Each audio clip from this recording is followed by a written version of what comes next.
Welcome to Nara's Method podcast. In today's episode, we're going to talk about being expat wife, woman, and mom with Florence Reisch. Welcome, Florence. Thank you, Nara. Tell us more about what do you do and about the book that you wrote.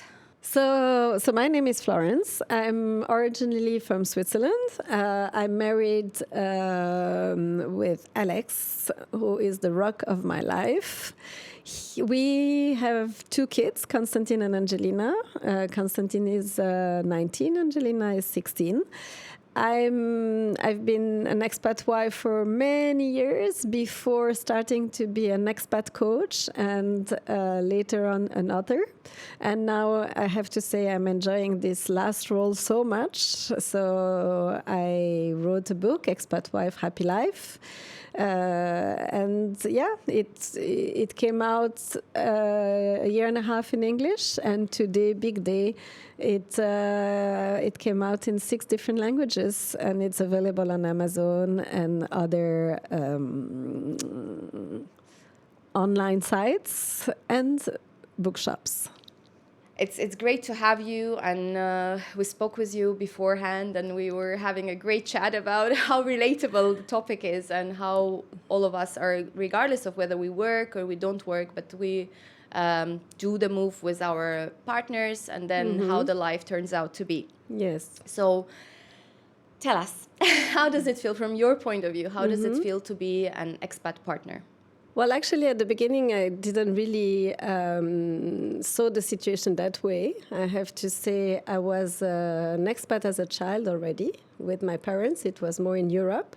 But at the age of 25, I was really in love, and that's when I met Alex in Switzerland, and he was offered to work in Africa. So I thought, okay, that's very interesting, and I really don't want to leave him going by himself.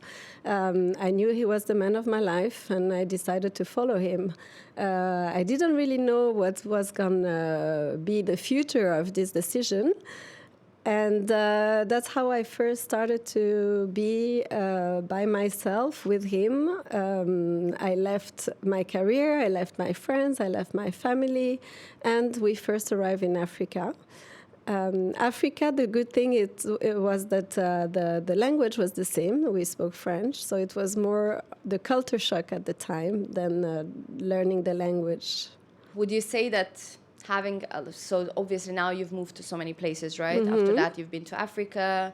You've mentioned before that you've been also in India, I think, right? You've moved around the places. What were the places that you've been to? So we started with Africa. Then we went to Indonesia, Brazil, Mexico, Philippines, and now we're here in Dubai, but that's when we experienced the split family, meaning that we stayed in Dubai, but Alex, my husband, went to work to Pakistan, and now he's working in India.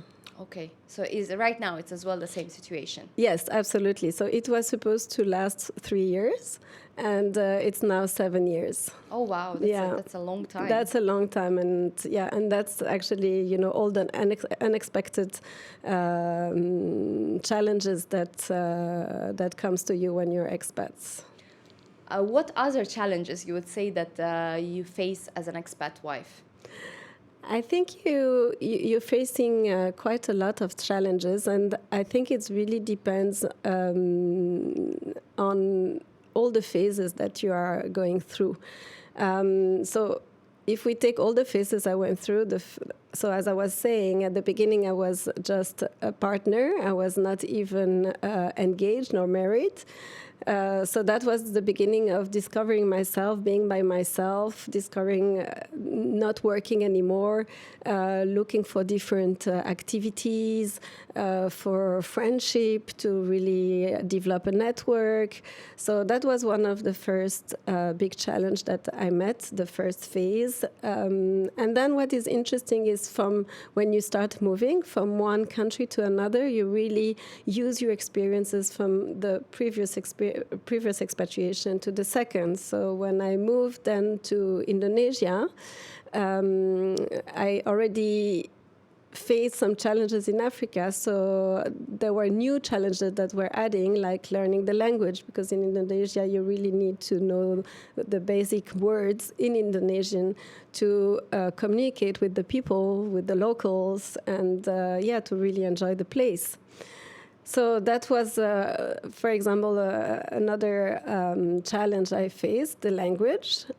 Also, I had to learn English because at the time I was in a French country before, and French is my mother tongue. Then another challenge that I faced was when I came to the Philippines, for example, and I discovered the way people were reacting, always saying yes, never saying no. So there are a few things that you're very surprised at the beginning, and you need to understand, I think, as well, to really integrate the country, not to immerse yourself in the country. And that's when I took a historical course, for example, to understand all their past, everything they went through. So the history, also all the climate issues that they have. And then you really start to understand the people, and you really get along also with them, because it's a connection that you really create. So those are, for example, challenges. And then you have all the challenges. Then you start to be a mom, and then you start to think about the kids, and you look for schools. You're wondering what curriculum you want them to have, and then you realize that from one country to another, all the curriculum are not always available. So it's every country and every phase of the expat life is really giving you different challenges. Would you say, I think you're always out of your comfort zone. That's with being an expat, that's what happens to you. And would you say that being an expat woman and then mom, which one was more difficult for you? I think I always felt a woman, even as being a mom. I think I always tried never to lose my values and my red line, I would say. So no, I integrated my kids in my woman life, and I stayed a woman with being a mom. So it didn't affect much the difference of the challenges or the beauty of being an expat. It just did it remain the same? Because I find it, for me personally, I find it, because being an expat for, I don't know, last 12 years, I find it that when you have kids, your family, you don't get as bored, right? As lonely, because you don't really have time for that, right? And when you are alone and you are trying to build friendships, and which are still important to do, but when I became a mom, I already had so much to do that I didn't feel as lonely as I would feel whenever I would not have kids and just came to a new country and trying to discover everything. So that's why I'm asking, which one was easier stage, if that makes any sense. Before having my son Constantine, I never hold the baby in my arms. So for me, it was the first experience. And I have to say that I felt he came with the manual. For me, it was very, very easy, actually, to integrate him in my life, and he was part of my life, and we've never stopped even traveling around, and we didn't change our life because of the kids. Yeah. So and that's very interesting what you're saying, because you lived this situation this way, and so that's why I really wanted to write a book about expatriation, because if I connect with what you're saying, we all have different experiences. We all have different backgrounds, habits, even religion, culture, you name it. Yeah. But at the end of the day, as expats, you really go through the same challenges in terms of what is going to come on your way. You're going through the same emotions you were mentioning before, the loneliness and adaptation, and all those emotions, we really go through the same, no matter what background you have. Yeah. And this is why I wrote this book. It was really to reassure, inspire, encourage all the mothers. And it's really written for future expats as well as for actual expats, because you will relate to all the subjects and from both sides, okay? And yeah, that's, and I really wanted to share that no one should feel different. We all go through the same situation. Even me, after 25 years of expatriation, I still have those moments of loneliness, of wondering what I'm going to do, if I made the right choice. So I have my doubts. I also have my guilt because now my parents are by themselves back to Geneva in Switzerland. And of course, I'm wondering, should I be there with them or should I stay with my life, with my expatriation life? But here I have my kids, so I cannot also leave them, although they're gonna leave me, which is gonna be the new phase because in September they're both leaving home. So that's gonna be when the emptiness is gonna hurt me, and I will have again to adapt to this new situation and to reorganize my life in a way. Are you looking forward, or you're worried about emptiness situation that's coming up soon? So I wouldn't say that I'm looking forward, but I have to say two things. First, you know, when you're expat, I really have the feeling that I haven't missed a moment with my kids. Yeah. That means I really, as much as I wanted to be with them, I really could enjoy every second. So I will never think, oh, I should have done this or I should have done that. No. And also I was so close to them that I really feel that I gave them the wings now to fly by themselves. So I feel excited for them. I think they're ready for it. But of course, thinking that I'm going to be by myself in the house, and well, my husband might retire as well, so he will be back, and that's going to be a big change for me as well, because after 7 years, him to being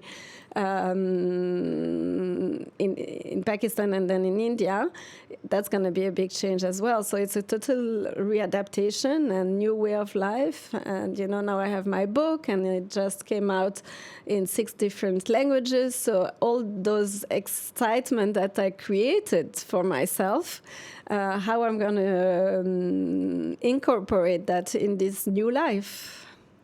It's amazing, yeah, because we adapt, and it's beautiful that you're mentioning it from like, you can adapt easily, right? To, it's not easy, but you adapt to the new phases of life. And I think we've discussed this before, that I don't know, I feel like I'm going to be looking forward to the emptiness, because when I think about it, I don't think about it as something that, how am I going to leave after that? But then it's something that I'm looking forward, just because my kids are still young, right? It seems so far away, and it seems like unrealistic almost, that is there ever going to be a time that the kids are not in the house?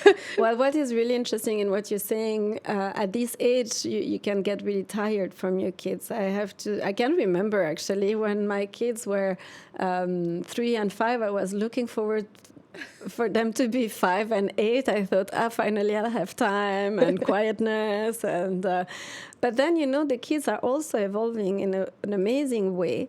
And when they arrive at the age of leaving home, they're very independent. They're very autonomous normally.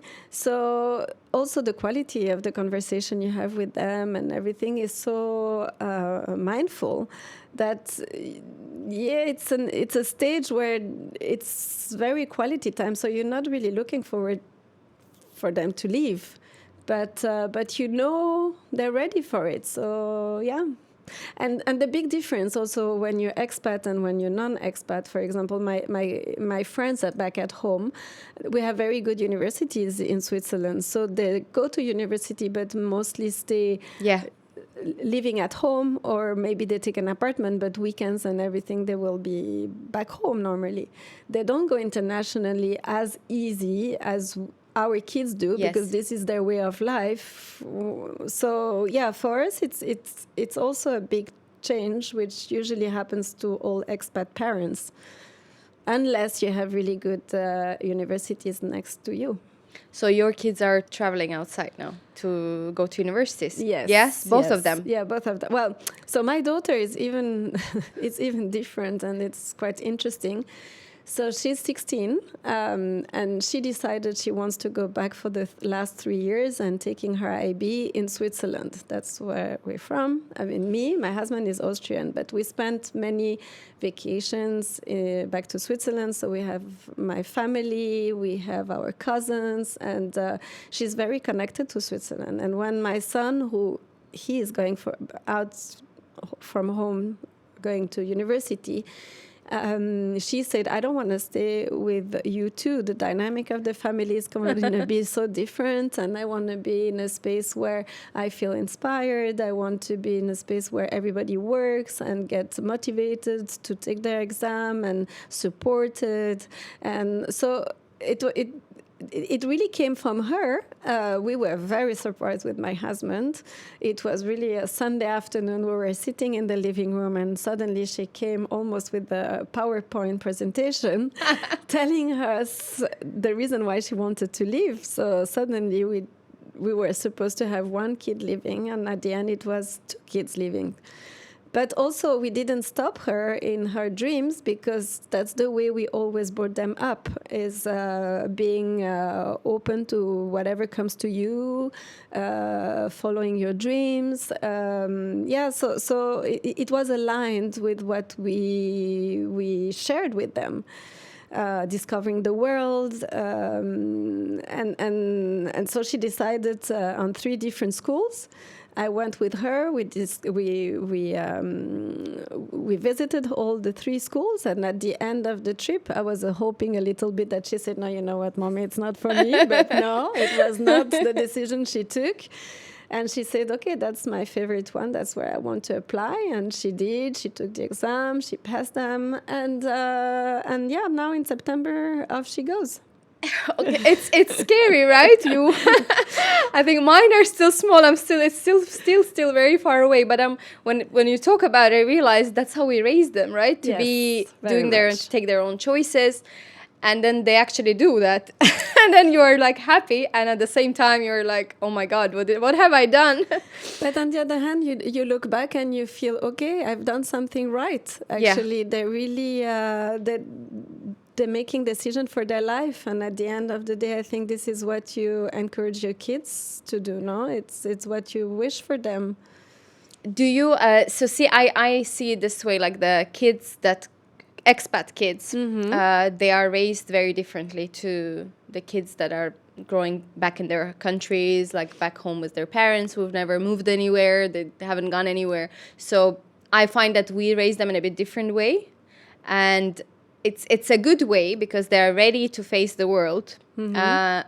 Do you find that do you find difference between like your kids, the way you raise them, or your approach, and maybe somebody back home, like in your family, or friends, close friends, that they raise them differently? Do you find it's the difference? I'm sure there are some differences. Obviously, I see the differences, but I wouldn't say one is better than the other one, because I wouldn't compare that way. Honestly, my friends' kids are super happy as well. They just have different expectations for their lives, but they're very grounded, for example, and they have their home, they have their house, they have their roots. So this is something maybe they don't realize that. But our kids, on the other hand, they realize that they don't really have their roots. They don't really know where they're from. I mean, the typical question to expat kids is, where is home for you? And then you have a big blank, and people and kids are really thinking about it. So there are differences, but what really inspires me is I really feel that Alex and I, that was the life actually that we were looking for. It was the one moving around, having different experiences, discovering the world, bringing up children in this world. And so that's the best we could share with them, because that's what was making us happy, no? Maybe we would have not been such good parents if we would have stayed in our country. that's the difference. But no, I think if you're happy as a couple, if you are very, if you, and you know, this, there is a big strength, there is a big connection between expat family, between parents and kids. So I think if you have that, your kids are as happy as kids who stayed back home, and in the same way, if the kids back home have also a structure, a family, a good structure around them, they're as happy as our kids abroad. Yeah, it makes sense. So the next question that comes into my head, Yes. What would you advise people who are planning to be expats? If you would give them, I don't know, 3 advices, let's say, what would they be? So 3 advices. First of all, I want to say that expatriation is maybe not for everyone. I think it's really a decision you have to think before leaving.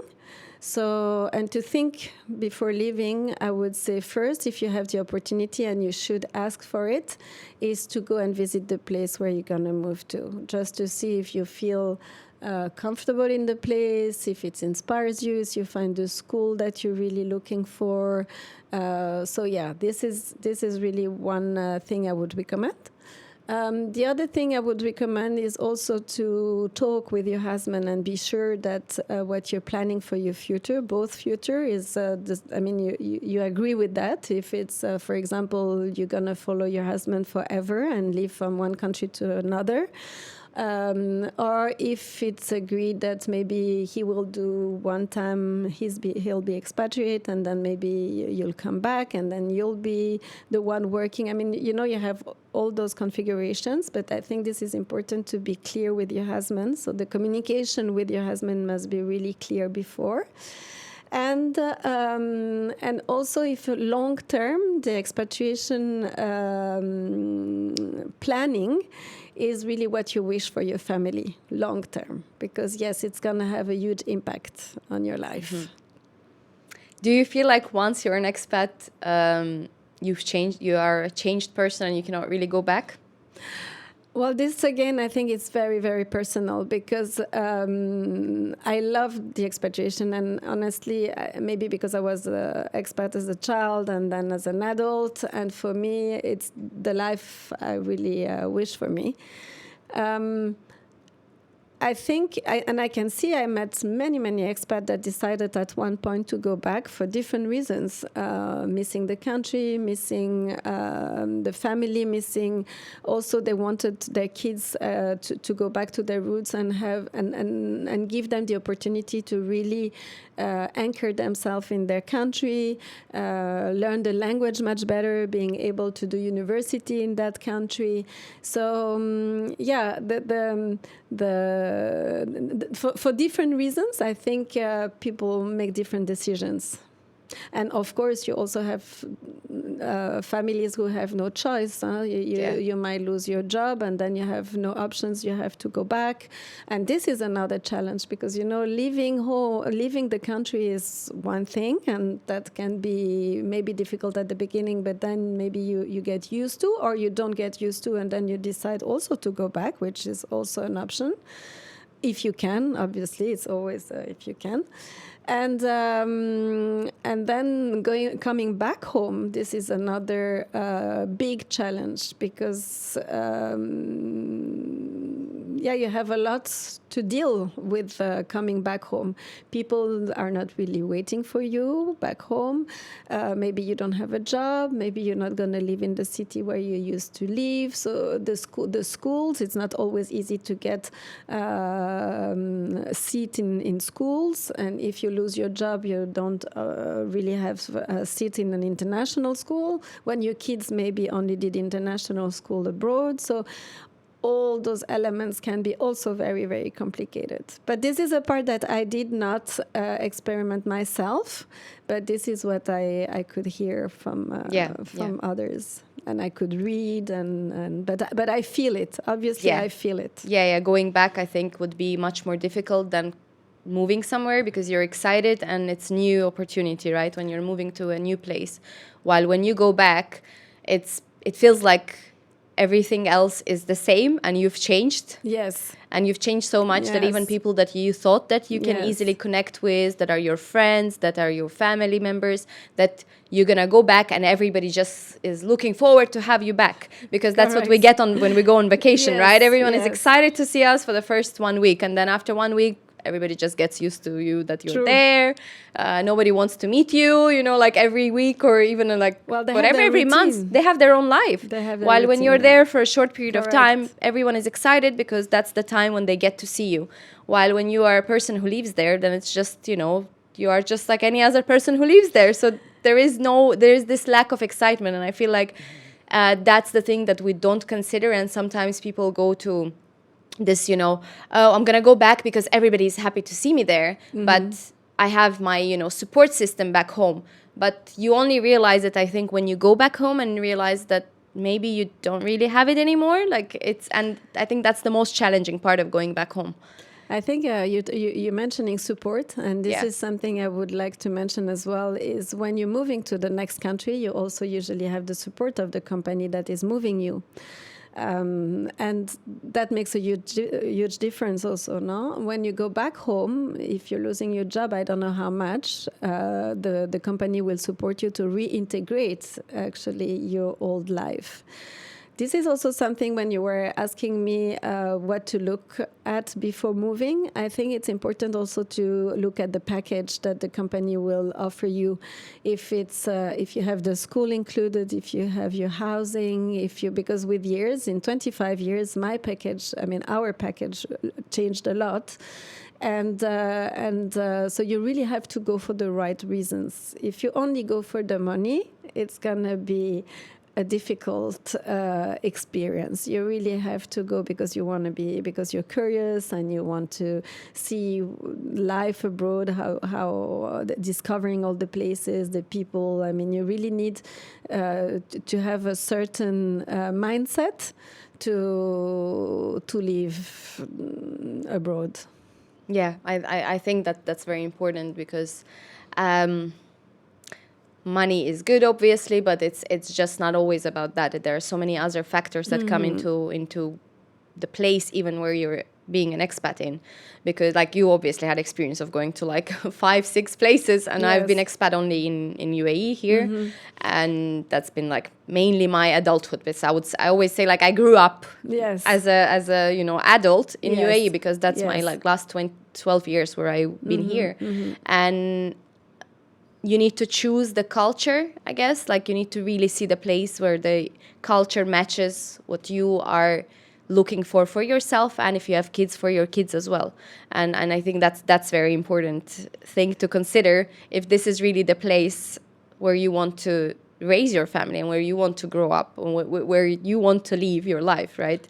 It's not just about, oh, they pay here better than there. It's just about, is it really the place to go? Is it really like my kind of place? Am I going to be able to meet people that I like-minded people and friends? And it's because we have different kind of support system, right? In being an expat, you build your own friends, and that's also a massive difference. What I find different about it is like when you have friends back home, they're usually your classmates, your university mates, your family, and just people that you know somehow, but you know them. True. While you're an expat, you're so mindful about where do you find your friends, how do you make those friendships, are those really people that align with your values, are those really people that bring like something good into your life, and even it's a chat over coffee, but it really has to be this mindful, and we really choose them. While back home, like friends that we have, we didn't really chose any of them.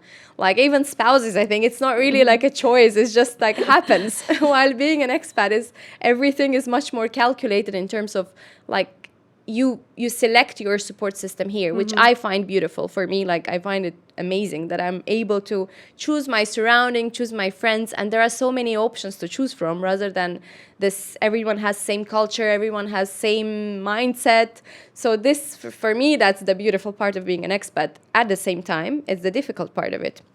Because I know lots of people have challenges, even finding friends and getting out of their comfort zone and meeting new people. It's not as easy as we make it sound, right? You just come to the place and everybody wants to be your friend. No, you have to really step out of your Absolutely. comfort zone to do that. Yes, correct. But what's interesting in what you're saying is you came here and it's one expatriation, and Yeah. you've been here 12 years, so you could think about all those questions. When I move, I cannot think of all those questions. I am the one who have to adapt to the culture. Yeah. If I like it or not. I mean, I'm the guest. I'm the of the country. So I need to adapt. I need to learn about their religion. I need to learn about their culture, about their language. And you know, it's very interesting because here in the UAE, when I first came, I thought, okay, Dubai is a super easy city to be an expat, no? But very quickly I thought, but okay, I met all my friends from Europe and friends from France that I knew from different countries. But the culture that I really don't know is all the local culture. Yeah. And when I'm talking local, it's Egyptian, Lebanese. Even though Lebanese, I knew a lot from Africa. But that's when I decided, okay, I would love to be closer to this culture and know them better, and that's how I got interested into Coffee with an Expat, which is a super community, very diverse, and it was founded by Naveen, who is Egyptian, and so a lot of the members are from this side of the world, and as you were saying, the big difference is when you're back home, usually you meet people from your first circle, but most of the women I met with Coffee with an Expat are women that I would have never had the occasion in a normal life to meet, because we have nothing in common somehow. Even the age difference is huge. Yeah. Their background, their career. Some of them have been expat for the first, second, third time. I've been expat 25 years. So for me, it's a fantastic new opportunity being in Dubai and really, really live an expat life in Dubai in the real sense of discovering people, culture, languages, and I could learn about the religion a lot through their explanation. For example, we had a beautiful dinner for the last day of Ramadan, and each of them were sharing how they were celebrating at their home, how they were sharing with their kids, how much the trip to the Mecca was important to them, and so for me, listening to real people, real life experiences, sharing with me was so rich. It's the opportunity that we get here. I think that's a bit unusual to many other like places where you would be an expat, that it's so many different nationalities that you wouldn't even expect that you would ever meet, right? You just like anywhere we live, we have like even our local foreigners that are still like from around our countries, while here it's just like unimaginable. You can meet like the whole world here in Dubai. Absolutely. And you can get an opportunity to meet and to understand each and every culture. And it's interesting that you like, yeah, for me, I'm more from Middle East than not. Yeah. So for me, it's kind of very close to the way we do things back home. So I didn't find it to be very shocking when I came to Dubai. True. So I would imagine if you're from the other part of the world, it's a totally different experience, and it's totally different. Like everything is new and everything is different. But so the question came to my mind, since you are here, like since you've been an expat many times, what would be a checklist of you, like what you do as a woman? What is the checklist of things that you do when you move to a new country? You mean before? Before you like when you move, you know, like for me, I would just give you an example. When I'm imagining moving to any other place, I'm thinking that I'm gonna absolutely go join, you know, like a Facebook communities, for example, which are similar interests, because that's actually the majority. Like lots of friends that I've made which are not from my work or from neighborhood.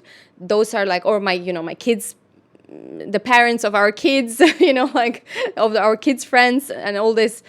They are from like Facebook communities that are very similar to my mindset. So I get to join those communities, and that's what I do. That's what I would do whenever joining any new country, going to a new country. What is the checklist of the things that you think like you do? Because there must be something that you do that, like, I don't know, 3-4 steps that you do, like a first thing to do in a new country. Yeah, for sure. I mean, even though you heard about the country, you never know exactly the place you're going to move to, no? So the first thing I really look where the city is on the map. And then I try to see, I go directly in touch with the expat groups. So yes, on Facebook or the different international communities. I go and see the schools, now that I have kids, obviously. Yeah. I go and see the schools, and I try to see where expat lives, and I try to see where my husband is going to work, and I look at a triangle to see what would be the best place to go and to live.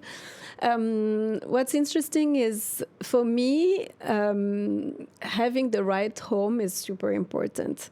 So I think this is the first thing I start doing. What is for rent, where I can live, where I can have the lifestyle I like to have, where my kids could be happy. So yeah, you make all your research, and you try to have the best place that you imagine. You know, when your husband comes back home and say, darling, we're going to be moved, your mind is directly sent to the other place. Yeah. It's very interesting. You're not there. You're not where you're living at that moment anymore. You're already projecting yourself. So you're very curious. I mean, of course, can be different from one person to another. But I'm very curious from that moment to see how my life is going to be there. And I'm looking, and then I'm making my research.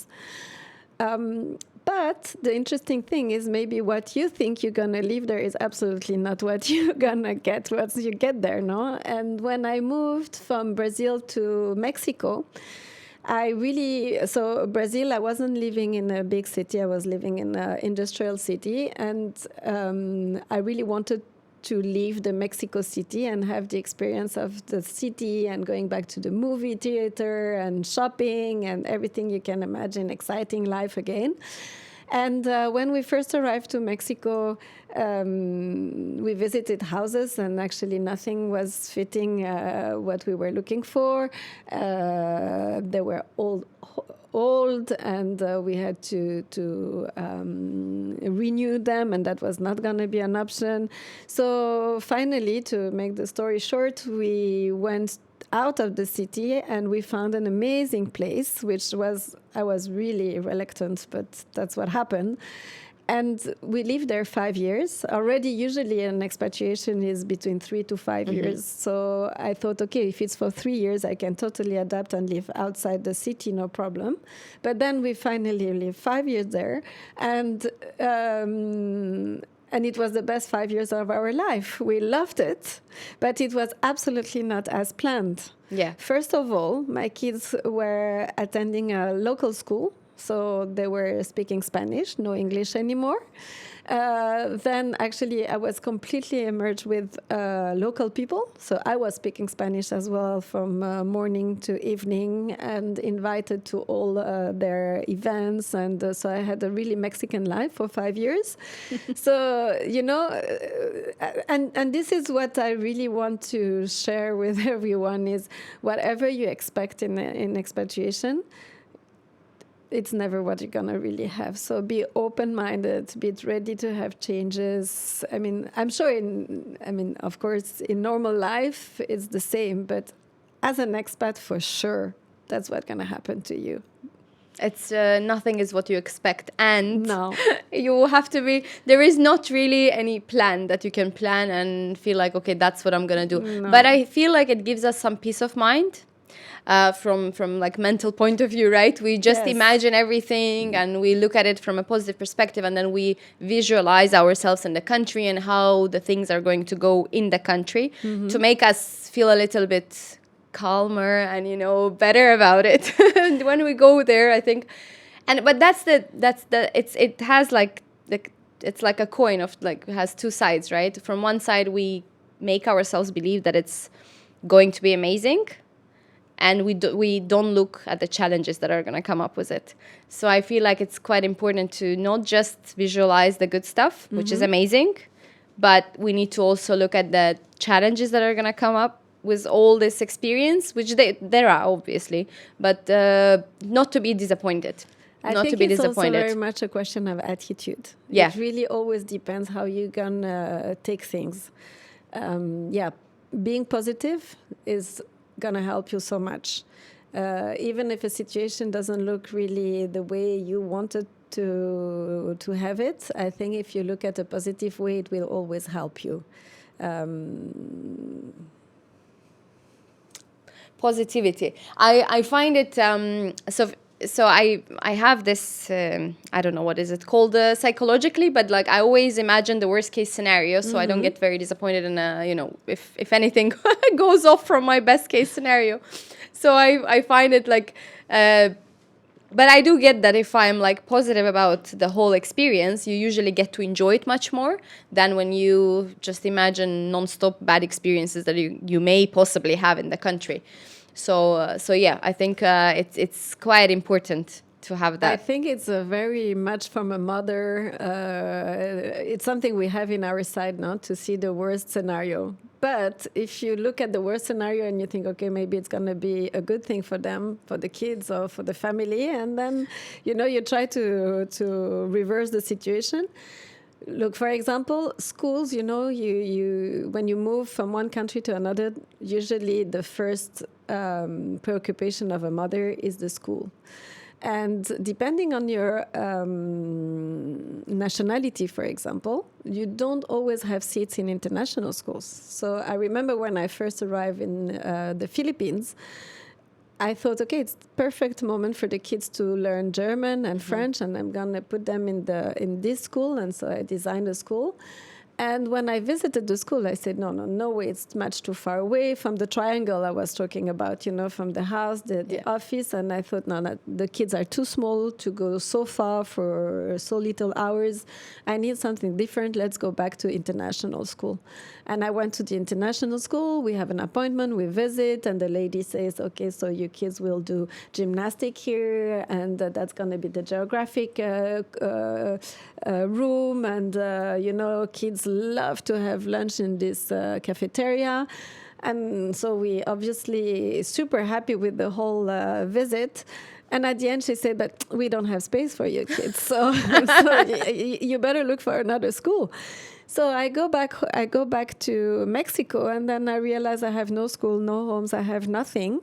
But I'm moving in 2 months, so what's going to happen? And so you have to find solution, and you have to look for your network, and you have, you know, that's where you start to really be very creative and very and have thousands of ideas, and you reconnect actually with all the people you know. And that's a big advantage of expatriation is the network you have around the world. Today, I mean, almost every day somebody is talking about something, and I can refer to a person that I knew from somewhere that is now living there. You know, yesterday I had a friend, she was telling me she's going to give birth in Canada. Straight for me, it was obvious. I had a friend, she gave birth in Canada, same city, so you can recommend a gynecologist and everything. So yeah, the network you're creating with expatriation, it's something very rich as well and very powerful. You were talking about, obviously, the situation you just described for me, it was like super stressful. I was like, oh my God, I would be so stressed. How do you cope with the stress that comes? What is your coping mechanism when it comes to the stress that comes with being an expat and all these new things that are thrown at you, and you are just all you do is like problem solving, right? How do you cope? True. Problem solving. Yeah. Absolutely. I always say that I'm really problem solving. But this is also the excitement of my life. I love to be problem solving. Sometimes the stress is really hard, and sometimes I really have to take on me, and sometimes I cannot do it by myself. So yeah, we can come back on this situation, which was a big challenge for me. It was the split family. So when my husband Alex came back and said, you know what, I'm offered to go to Pakistan. And for us, it was clear that we will never be a split family, meaning you going there, we living in another city, and you commuting. So that was a clear plan for us, never going to happen. So never say never, because it happened. I really took on me, and I realized that for him it would be what he wanted for his career. And so we decided that he will do it. And then I had to really cope with the stress. And that's when I discovered coaching, actually. So at that moment, I had a friend, she was a coach, and I went to her and I said, you know, I really have a difficult situation. I'm going to be here by myself with both my kids. Alex is going to live in Pakistan, and I have to get ready to be by myself with the kids in Dubai by September, saying 6 months later, I need your help. I need to be strong. And that's when I started to work with her, and I loved what we came out with.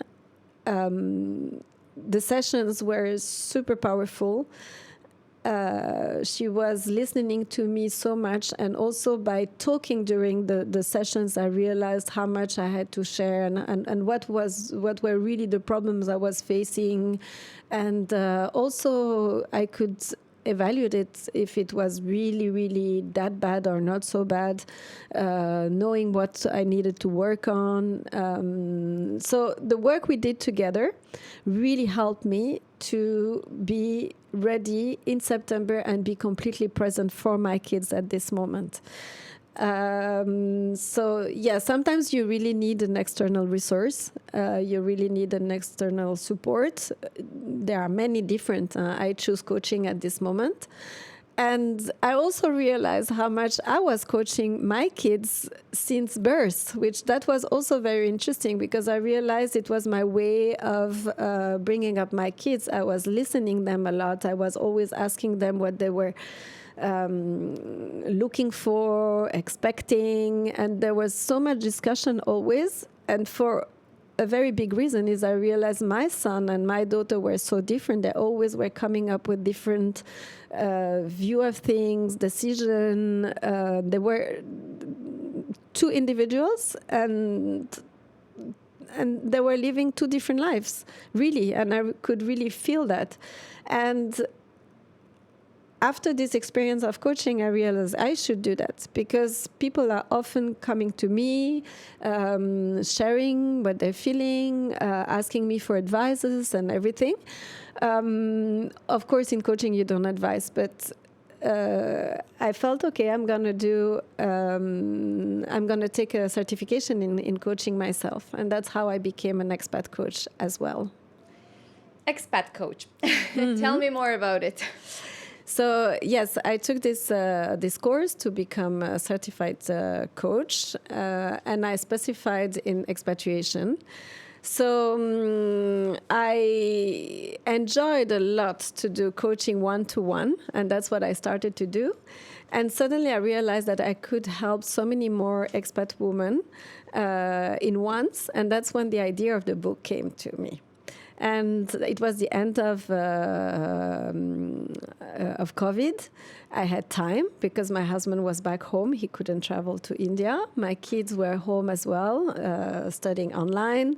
No after-school activities, no nothing. So suddenly I had time for me, which was very strange. And I thought, okay, I'm going to write a book. And I decided from one day to another. It was not an idea I had before. Interestingly, it was something that really came up by reading another book and seeing that the person used a book coach to write her own book So that inspired me as well. I called this book coach. I told her that I wasn't speaking English. It was not my first language. And I never wrote a book before, but the subject is completely mine, which is obviously about life in expatriation. And she told me, well, if you have the subject, the rest will be no problem. We can do that. And her contract was really to write the book in 6 weeks. So off we go. In 12 weeks. In 12 weeks. But 6 months later, the book would come out. And 6 months later, it was going to be my 50th birthday. So that was my gift to myself for my 50th birthday.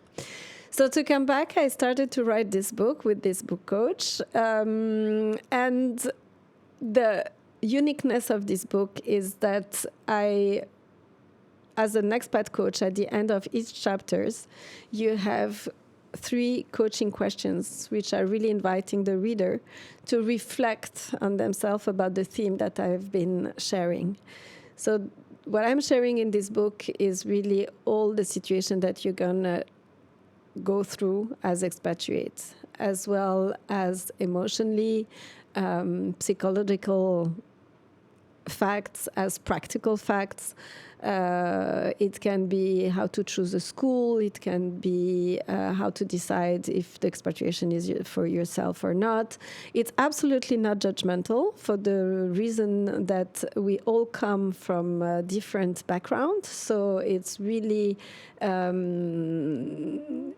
it's written from a very open-minded.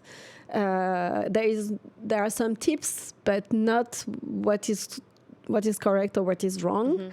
And I have to say that so the book came out 18 months ago now, and the feedback is amazing. People love it. I'm receiving so many amazing messages from new expat, old expat who are already back home, and they all love it. They love the energy. They love the positivity. They love the anecdotes. The questions are very helpful to them. What is also very interesting is I decided to write the book in English because I thought I'm going to focus really on the message much more than on the form. So that's why I didn't write it in French. But later, I realized that people don't really read in English if it's not their mother tongue. Yeah. And so as of today, so it's really a big day for me today, it's translated, and I mean, it's available online, and it's translated in German, Italian, Portuguese, Spanish, of course, and it's going to be available in a few months in French. I'm still working on it, and that's the really funny part of it is I'm really checking on every sentences, word, thinking, is it really the way that I want to say it and everything? Because the other translation, I can read all the languages, so I could really hear if it was the way I was saying or not. So it was a lot of back and forth with the translators. But the French I knew from the beginning, and I'm really happy I didn't write the book in French at the beginning, from the start. I think I would never come at the end of the project if I would have written in French. When in English, I had one way to say it. Yeah. It was straightforward, and I tell you, in 12 weeks, the manuscript was done, sent back to the publisher, and the project was, and the book is here. And in French, you are, is it because it's your language, right? Because it's my language, and you want to be perfect, and you want to be perfect, and that's never going to be the case, but you're trying to be closer to the perfection. You want to control everything, but you cannot control everything, so all those are... Do you right now think in English or in French still? No, actually, it depends... Interesting questions. With my kids, I always speak French. So this is something, also to keep the culture. Mm-hmm. And so that was always important for me. But also because it's the only language I speak perfectly, if I can be perfect somewhere. But so yeah, we always spoke French. So when I'm with them and in the environment, family environment and everything is very much in French.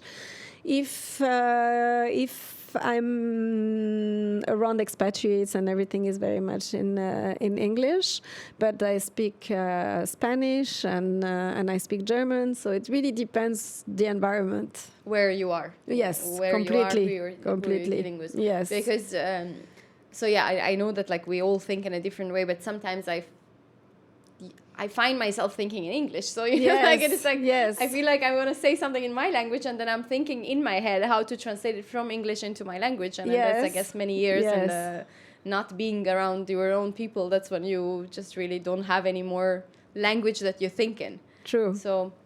Interesting.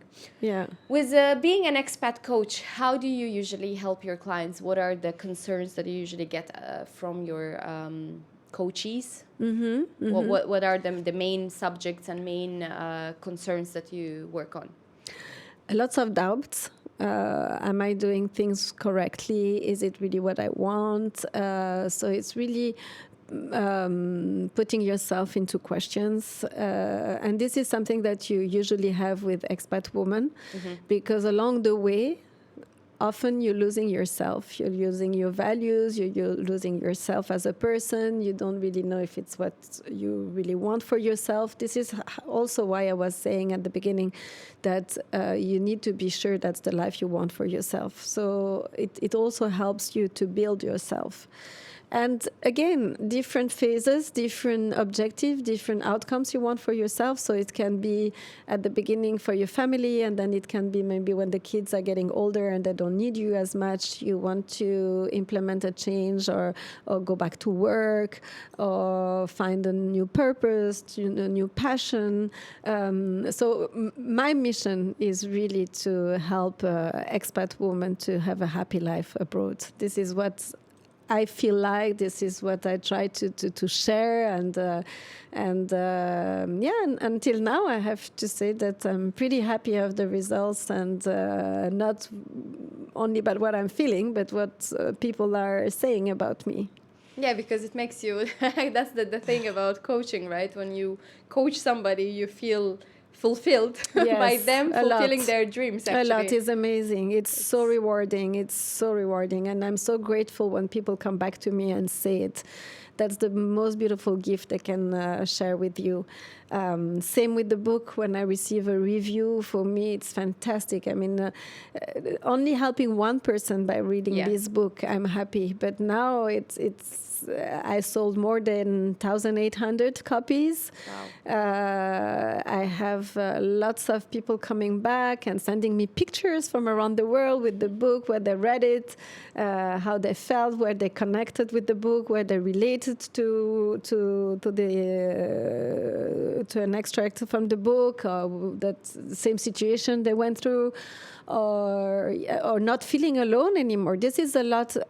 People are really readers are really feeling that by reading the book. Is suddenly they realize that actually no, they're not alone to go through those moments, emotions, and this is that was one of the biggest objectives for me, is for people really to feel to belong, to this community and to expats. And this is also so important to me, to mention that when you feel alone, you have to go out. You have to meet people, like-minded people. Go to all those communities. There are many communities. You have so many. And also, every schools have communities for parents. Go talk to them. The thing is, they will never come to look for you because they don't know that you have an issue or problem, you're sad or whatever. But if you go to them and say, you know what, I have difficulties to find a doctor. I would love to play paddle tennis, but I don't know where. People love to give advices. They love to be helpful. And most of the people, if they cannot give the answer, they'll have certainly a way to find the answer through another network that they have already. Use it. Go for it. Expat community is very rich and very helpful. So don't be shy. Go out, go to others. Because everyone is in the same situation. We are all facing similar issues, regardless of nationality, regardless of religion. Absolutely. What experience we have, age. We're all in the same boat. Yes. Of whatever is happening, and I feel that's why I don't know how it is in other countries, but like here I find those communities are just everything. Like you ask a question and you get, there's another community, like Real Moms, and that's an incredible community. Like if you're a mom, and to just get any sort of advice to do with the kids, what to do with the kids, what to do as being a mom. So I find them very useful and very important. And then you have around so many people. It's just all we need to do is to ask for help, right? But it's just so difficult for a lot of us to actually reach out to others to show that we need help. But I think when you overcome this step of actually showing that you need help, people love to help. Absolutely. People are that's the fulfillment also they get from just helping somebody, and they're proud of it. And it's just all we need to do is to just ask for help, to drop the ego and to drop the idea that we know it all, because I don't think we know it all. I think once you get to the point that you don't know it all, life gets so much easier. You have to accept lots of things, actually. And when you expect, you really have to accept a lot of things. But when you accept, you get closer to your goal as well. When you accept that you don't know, you're already open to look for the answer. So it's acceptance. Acceptance is huge. So important. Yeah. And more than the limitless life that you get as an expat, and limitless opportunities that you get as an expat are totally different to what you get back home. And when you are in the which they have a beautiful life. I find it actually being quite challenging being an expat, and then looking at people like in a country where they're so happy with what they have, while we never get this. I don't think, like, we're happy with what we have, but we want more, and we want to achieve more. And that's back to the same, like, your kids are like, they're looking to get more opportunities, to get better, to do much better, to do different than what they would be expected to do. And that's what we get as an expats, like, right? We just never stop. We know that there's always a place in the world that we could be doing great at. And it's the thing that but it depends on you. Yeah, it's all about you. It's all about you. It's it's amazing. It's great. Being an expat is great. I think it's a big gift, and the freedom you get from being an expat is huge. All the opportunities you have in front of you, and you just can pick from them. It's huge. It's huge. I mean, every day I'm so grateful for the life I have. I think we get used to it and we take it for granted, but it's an incredible opportunity to have to be an expat. Mm-hmm. If you disregard all the difficulties that are there, it's just when you compare the difficulties. But turn them positively, and you will see life gonna be even easier. Amazing. Thank you so much. Thank you so much. Thank you, Nara. It's amazing. I could speak hours about it.